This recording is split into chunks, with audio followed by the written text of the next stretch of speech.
Hi, today we want to introduce you 3 AI tools that are getting popular among students to get help from them for their literature review. I personally do not use these and I am not a fan of them for many reasons, which you will see a few of them in this video. Nevertheless, it is not a bad idea to know about their existence, and maybe in contrast to me, you will find them helpful for your own work. One use case is when you do a systematic literature search, for example, using the academic databases and search engines that we talked about them in another video of this channel, and you ended up with a huge number of research papers, let's say hundreds of them, but you have a limited amount of time, for example a week or few days, and you have to go through all of these and make some conclusion, some summary, and give some report. What you can do is to ask these AI tools to give you a short summary in a few lines, and instead of hundreds of pages, you just read hundreds of lines and filter down your library, your collection, to only 5 or 8 papers to really focus on them and spend your 1 week time on reading only these. One bad news right from the start is that these 3 AIs all are online sources. That means you can only access them on your browser and you need internet connection. Maybe in future they release some app or software that can be used offline as well, but for now they don't have such a feature. The first AI in today's list is Typeset-io. I don't use it, so I don't have an account, but if you found it useful, you can sign up. For me and for the sake of this video, the account is not needed. I just show you what it does and warn you about a few things that you need to be careful about them. The main aim of this website is to help the reader to summarize a text or to get an explanation for math equations, tables, and such things. So let's upload a PDF. I upload a journal article that I am already familiar with it so that I can judge how well this tool is analyzing it. This explain math sounds interesting. Let's ask him to explain the first math we find.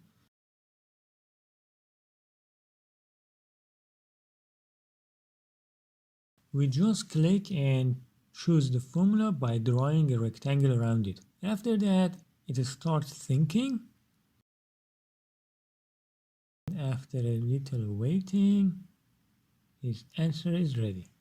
Some of the items sound fine. For example, so it says volume bar of S represents the normalized volume of a set S. That is true.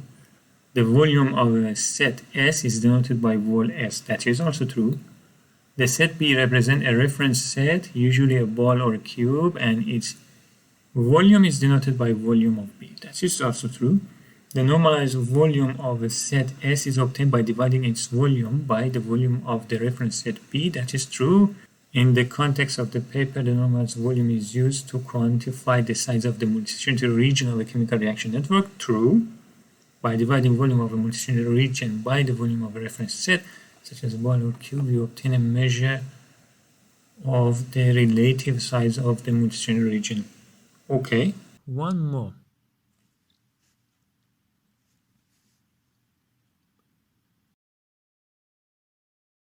This answer is useful for someone with not very good set theory background, saying just meaning of typical set theory symbols. However, in some sentences, it seems Typeset-io is a bit confused, so be careful.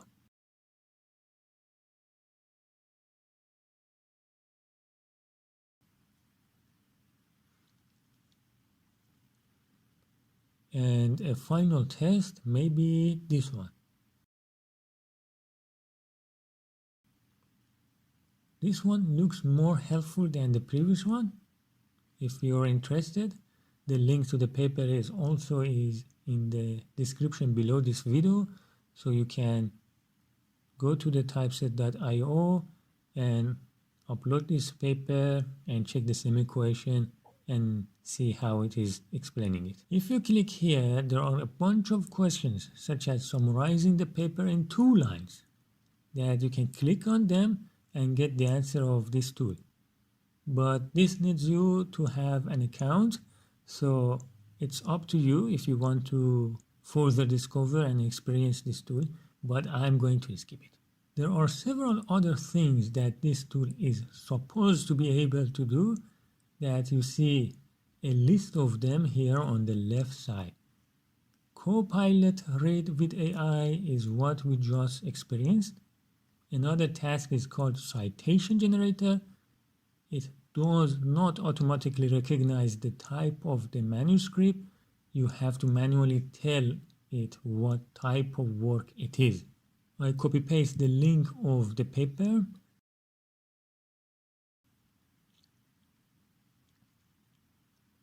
It generates 2 things. First, how it should be written in the references list, and second, how it should be cited inside the text. Clearly, different journals or publications have their own different standards, so you can open this menu and choose the one that is appropriate in your case. For example, let's try Elsevier Vancouver.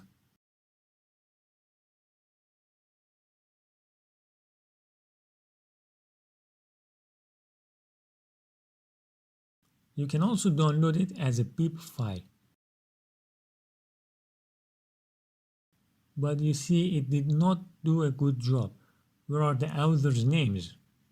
Let's choose the correct type, journal article, to see if that is why it didn't do a good job.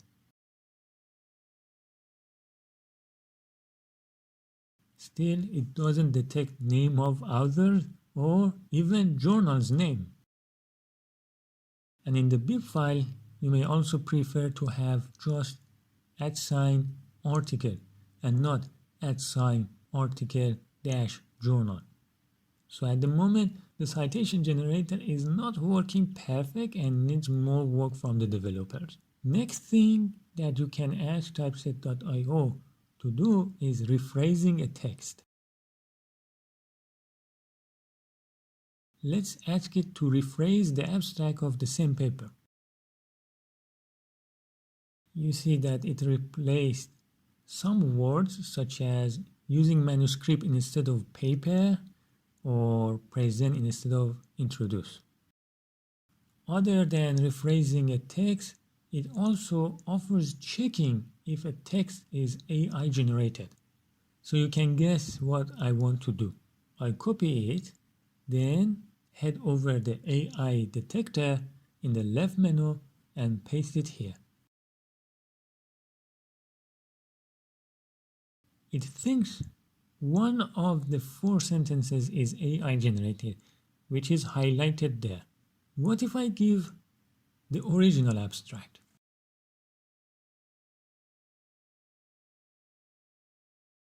It thinks it is a fully human written text, which of course I know it is. Finally, the last offer from this website, literature review. Let's give it a headline, Polynomial Superlevel Set in Biology. It is going to search online, find some relevant papers, and also give a short summary as the initial conclusion of a literature review that is done by this AI.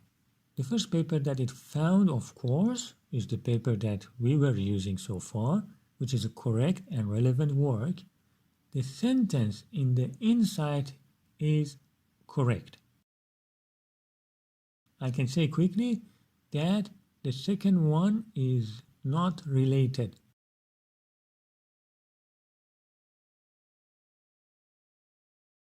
Let's dig out and check if it is.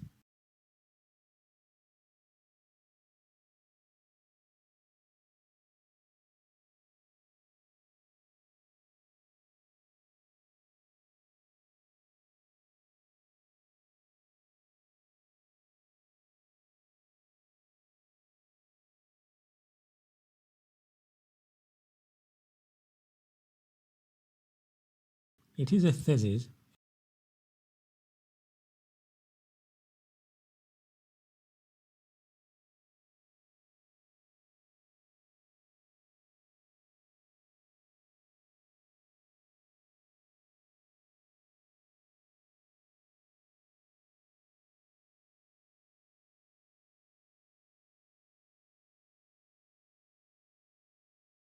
quick Control F search with the words polynomial superlevel set, superlevel, sublevel, level set, we get nothing. So this is not a related work to what we wanted.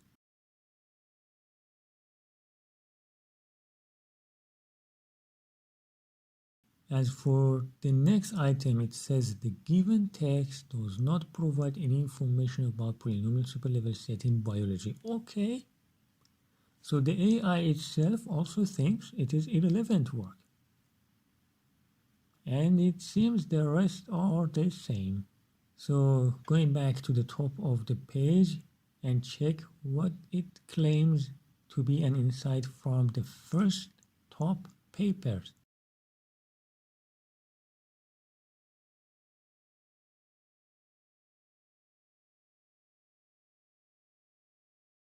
The first sentence is correct and is from reference 1.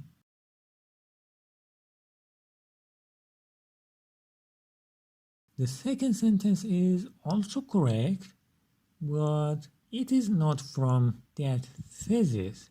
It is still from reference 1. So it is falsely citing to a wrong reference. And again, another fabricated citation. The third sentence is still from reference 1 and not reference 3. Now the fourth sentence is a new one, not from reference 1.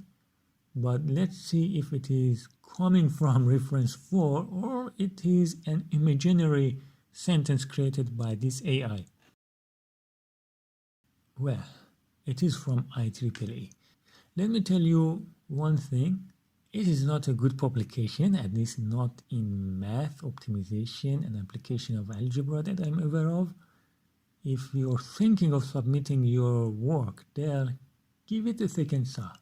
In the last week, I saw more than a dozen of papers that several of my students were showing to me, and even the text of those manuscripts, the papers, were not well written. Symbols were not introduced, the dataset were not provided, they looked very confusing, incomplete works, yet were accepted and published. I was wondering who are the reviewers that IEEE is using. So in my opinion, personal opinion, so far at least according to that previous week experience, it sounds low quality and very far from a standard. Anyway, let's see if the sentence is really coming from this IEEE paper. I will search the word biology because the sentence was talking about inverse engineering of biological networks.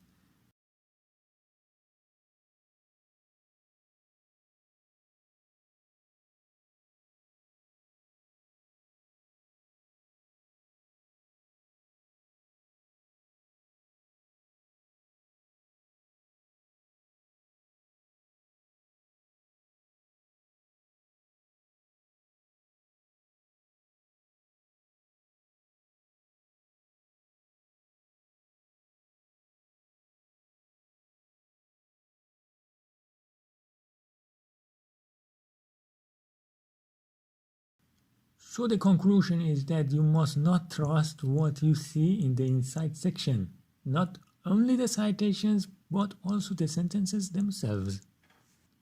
Now is the departure time from this AI. Let's visit the second AI in today's list. Our second destination is Scholarcy.com. As you can guess, I am not making an account, so click on try it now. I put the link to the same paper that we were trying with the previous AI. It thinks for a while, and then when it is done, of course it asks me to sign up, which I happily reject.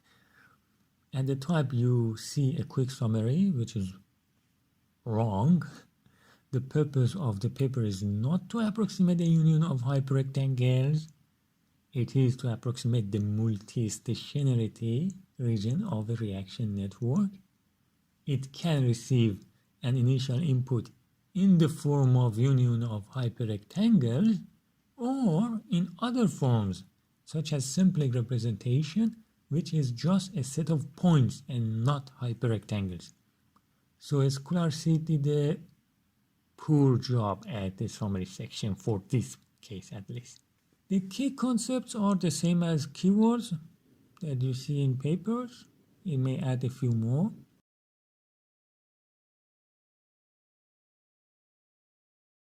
The abstract section is just the abstract of the paper with some sentences highlighted. I'm not sure if the colors have a special meaning. It also hyperlinks some words to their Wikipedia pages. Here it did for cylindrical algebraic composition.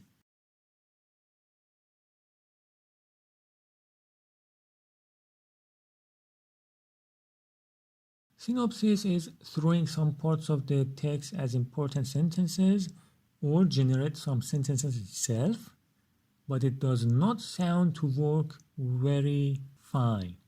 Look at this sentence. There were 8 intermediates included in the research. Well, this sentence is kind of a nonsense. One example in the paper had 8 parameters. Okay, but there are many examples in the paper, and of course the other examples have different number of parameters.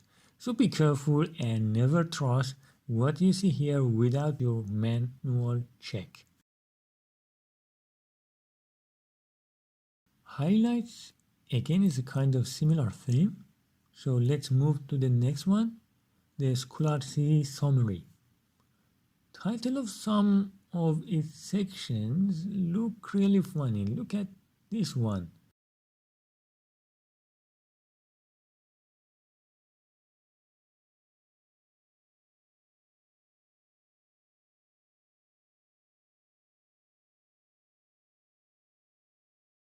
The text itself is confusing too. So not something that I would consider to read. Reading the main paper is easier for me in this case, at least. And finally, comparative analysis. Again, title of each section is funny. R, point, that, seriously? Sounds like they are making a sentence written vertically.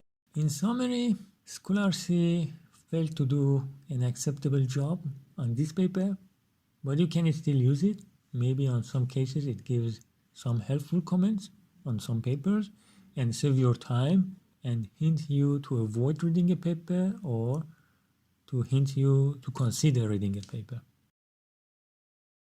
The last destination of today, researchrabbit.ai. By now you know I'm not interested in making an account for this one as well, but unfortunately they made it mandatory even for having a test. This is how it looks like, and then you log in. So right now it's empty for me, and you can connect it to your Zotero. I'm not going to do that. Let's make a new collection. Let's say CD and its applications, the title of that collection, and then I'm going to add some paper manually.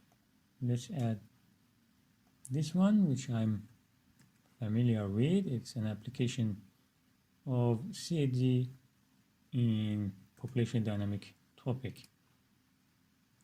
I only added one paper, but there are more papers recognized by ResearchRabbit as similar work or references of this paper, or the papers that later cited this work. So let's look at this. It says this paper cited that one, which is true.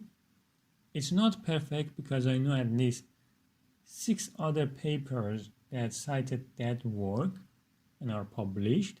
So it didn't find all papers that cited that work. So keep in your mind that this is not a perfect search, right? So this is the paper we added, and this is the paper that is listed here.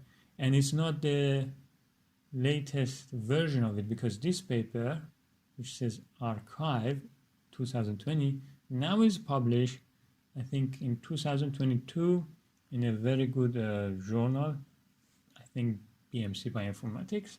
So not only it's not a perfect, but it might also not find the latest version, right? You can also have a graph of authors. Right now, well, we didn't add much. So let's add some more work. Let's, for example, add this one. So to add, I say add to the same collection. If you want to add to another collection, then you press on this one. But I press this. Now I have two works, and there should be more things happening. Let's go to the authors. Now you have, that's interesting. These two persons are the same one. That's also another thing. So always be careful when you are working with some AI tools, whatever. This AI didn't recognize that these two people are the same person. The only difference is that in the data storage of this AI, whatever, it has one piece of information, University of Szeged, which this one doesn't have. And by the way, that person is not working at the University of Szeged anymore. He moved to another place. Then it's also interesting that there is a third, okay, not two, but three. Okay, so I still have a, okay, now it's also building a network of authors. Well, the same person connected with itself, okay, but there are like other people. And maybe if you add more works, then you notice some structure happening. For example, there might be a branch of Chinese researchers that are connected within themselves, and maybe they are not communicating with some Western authors, that they are forming their own branch. There might be a Russian branch or whatever, or there might be a branch that they are more using, for example, numeric things. There is another branch that are working on symbolic thing. There might be a weak connection, or maybe there will be a strong connection. But you see that here, like Daniel Lazard and Fabrice Ruler are like having a lot of collaboration and things like this. Okay, let's go back to the papers. That's this one. The other thing that you can do, or the main thing that you do with Research Rabbit, is jumping, right? So it has the ability to go forward and backward search. Let's say I say this work, okay, and then I say, for example, well, one of its references, and I want, say, something which is more CAD. Okay, this one maybe. And then you went to another connection. You can add it, or without even adding it, you can go through references of this paper, meaning digging back in history or in the years to find something which you like, or going forward. Let's say I went back, it was reference of something, and then I'm going forward from this to things that cited this paper, not the original one, no? And then from there, oh well, I have to choose something. Okay, I choose this one. Okay, and then here I say papers that cited that one, and then I choose something, and then I go against something that cited that one, and then I go in forward, and you see that you can jump over the papers with backward, forward, whatever that you like. It also has another possibility. The other possibility that it has is not only adding papers from Zotero, or by the do-I link or whatever. You can also search by keywords. Let's say I want cylindrical algebraic decomposition, and finds papers related now. So you can search here as well, and then you can add them to your collection and other things, you know? And then you can have some nice graphs. Whatever you like, earlier work, later works. I mean, considering all of these together, finding things. These authors, the connection with these authors, so you see there are what I told you. So there is a group of Chinese authors for the papers we added here,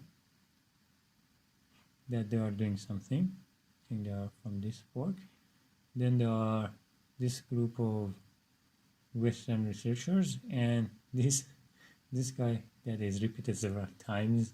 It's the same person. Okay, we are done for this video.